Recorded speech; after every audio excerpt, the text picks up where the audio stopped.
Training is a funny thing. I've had a long relationship with lifting weights and training in general.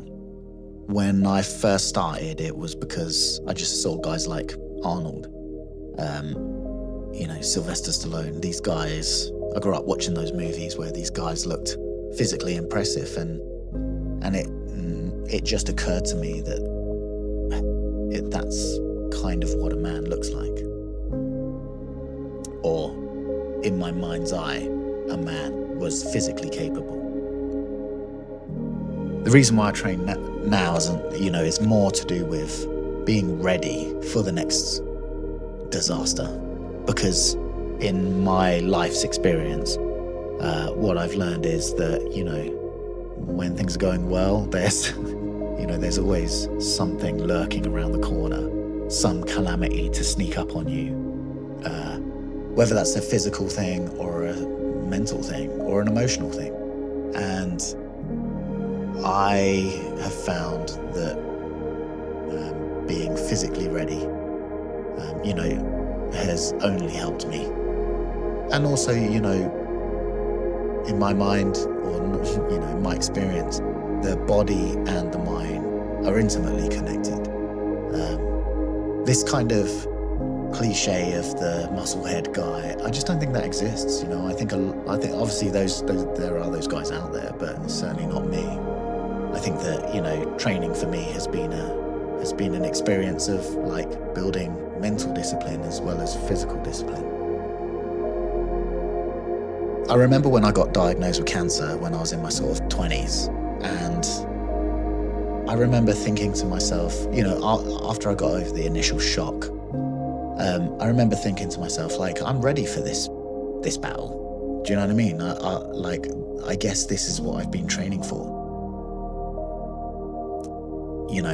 When you get a cancer diagnosis, you want to be in a position where you're ready to take on that adversary, that opponent. And, it doesn't have to be as extreme as cancer, but any situation in my life that's been challenging, it's been like taking on an opponent to me, and of being physically and mentally strong and ready, having a certain element of readiness for that, I think is really important.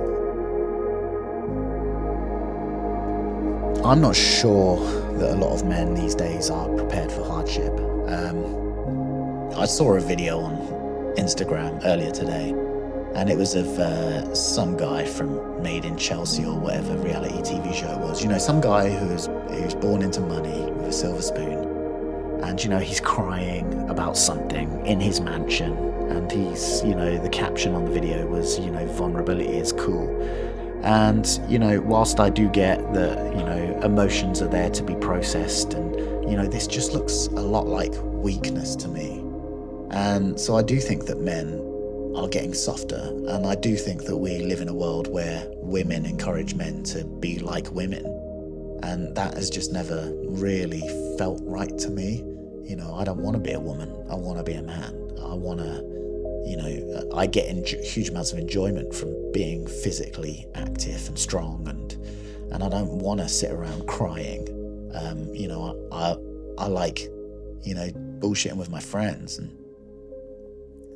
and I do look around in the gym these days, and I see a lot of guys, avoiding the hard and heavy exercises, going straight to the cable machine, chasing the pump, and I just think it'd be a lot cooler if you just got under a couple of 100 kilos and squatted it. Obviously you don't have to lift that much, but I do find it frustrating to see these, kids, in the gym, wearing socks and sliders, constantly checking their phones, hitting poses in the mirror. But then, you know what? I guess at least they're in the gym. I think a lot of people confuse training or being strong with ego. And I think it's very true in Jiu Jitsu as well. What you actually learn the more you go down this road is that, your ego won't get you far. I mean, I've had people come up to me in the gym and say that I was particularly strong or comment on a particular lift or something, and it just makes me think like, wow, you've not seen what I've seen then, because I've been in some of the most hardcore gyms in the country, and it's very humbling. But I like that, I really like that. I think that that's part of being a man, is being around other men who are physically or mentally impressive to you, and it gives you something to look up to and aim at. And that's always been important for me. I never want to be a big fish in a small pond. That's not validation to me. It's, when people comment, when people give me comments in the gym, I personally it doesn't mean anything to me, really. I think another important component here is that I think it's important to be capable, to be able to handle yourself physically and mentally. And I just don't think you can do that unless you have put yourself under pressure, And I think that, whether you're rolling in jiu-jitsu with someone who's far better than you, or you're sparring someone who's far better than you, or you're getting under a weight to squat it, or about to step up to a heavy deadlift, and you have that element of doubt. But I think it's important to test yourself one way or another.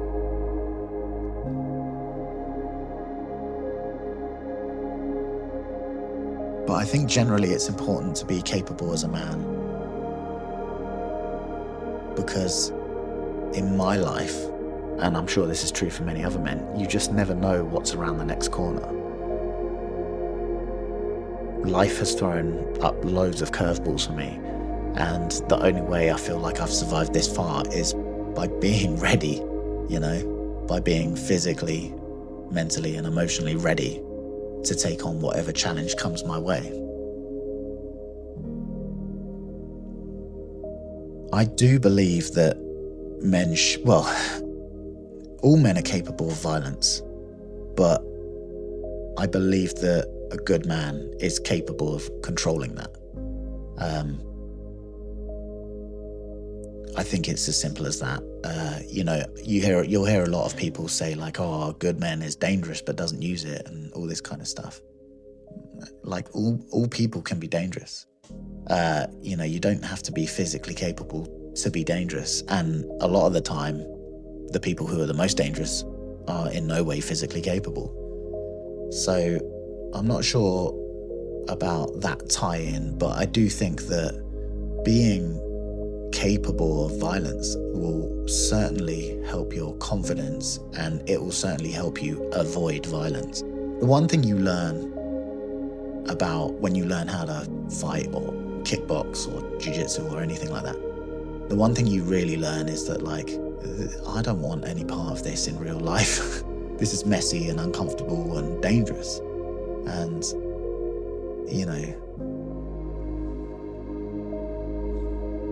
another important element of training from my experience is suffering. The word, like, we talk about suffering today, or, many people think of it as like a negative, but suffering can be incredibly positive. I think that discomfort and fatigue and pressure and getting to the moments where you have self-doubt or you want to quit, I think these are very important for a man. I think it's important to sort of touch those fences and find those perimeters and lines and push them and step over them if you can. Because sometimes you're capable of far more than you think you were. And sometimes when you achieve more than you thought you could, it can make you feel really good. And the other thing is that, most men are capable of building and creating more for themselves. So it doesn't matter where your strength is now, you can always get stronger. It doesn't matter where your jiu-jitsu level is now, you can always get better. A lot of men avoid training. They avoid doing hard things altogether. And I think that's a dangerous game to play, because what do you become when you do that? You become soft and weak. And we see a lot of that these days. You know, we see a lot of these guys on the internet talking about feelings and crying over nothing. And to me, it's just kind of pathetic. You know, it's just kind of pathetic. And how does that man think? You know, how does that man carry himself? What's it like to live inside that man's head? It must be hell. You know, it must be hell. I wouldn't want to be that guy. I certainly wouldn't want to be that guy. And I'm very fortunate to still have my health and the ability to train and physically challenge myself. And I might not always have that, and some people don't have it, but you can always find something, right? You know, people have always described me as disciplined, and that always kind of makes me cringe, because I just don't see myself that way. Training is just a habit that I've built over the years, and it's just become like a non-negotiable for me. Like, it's just something I do. In fact, I've trained so long now that I can't imagine my life without it. And in many ways, my physical,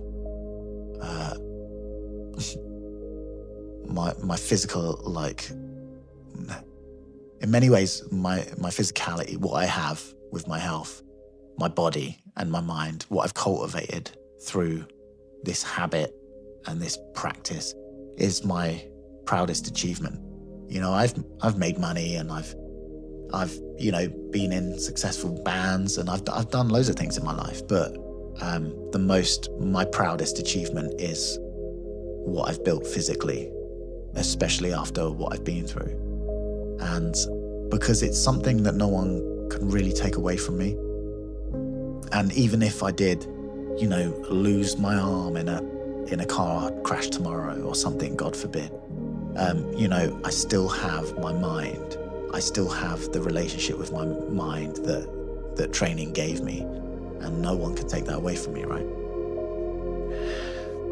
There seem to be a lot of men out there who feel lost. You know, when I worked as a coach, that's something I heard a lot, just feel a bit lost. Maybe they feel weak, or they don't have any direction.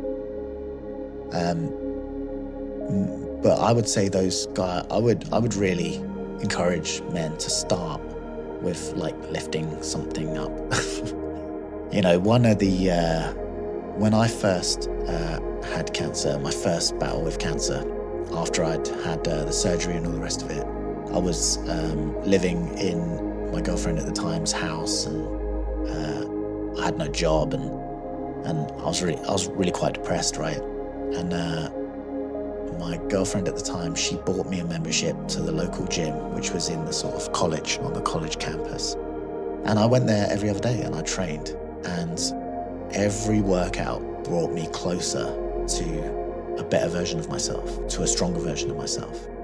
And it brought me back to life, you know, and it stopped me from slipping backwards, because it's one of the easiest ways that you can progress. And I felt good about myself for doing it as well. You know, I would just go there for an hour and train, and I would always come back feeling better, because I was better, because I'd done it.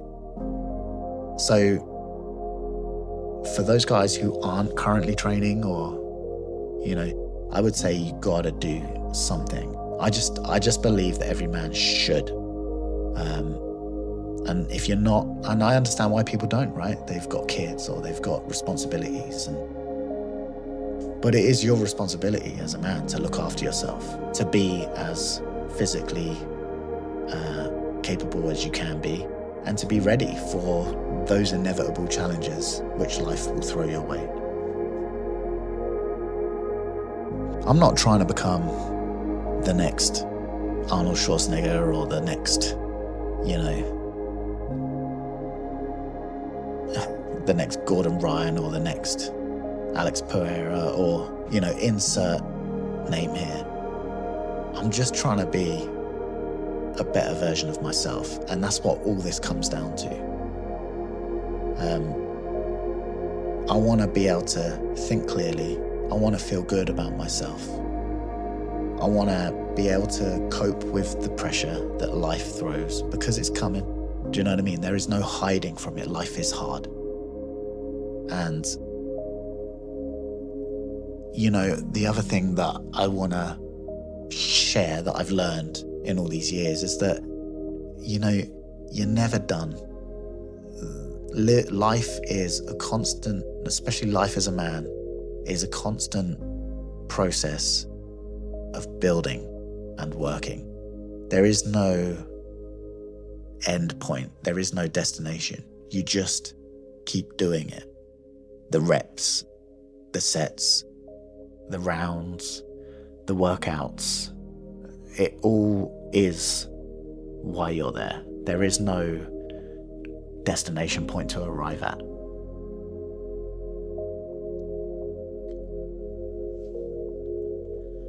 You're never built. You are always just building.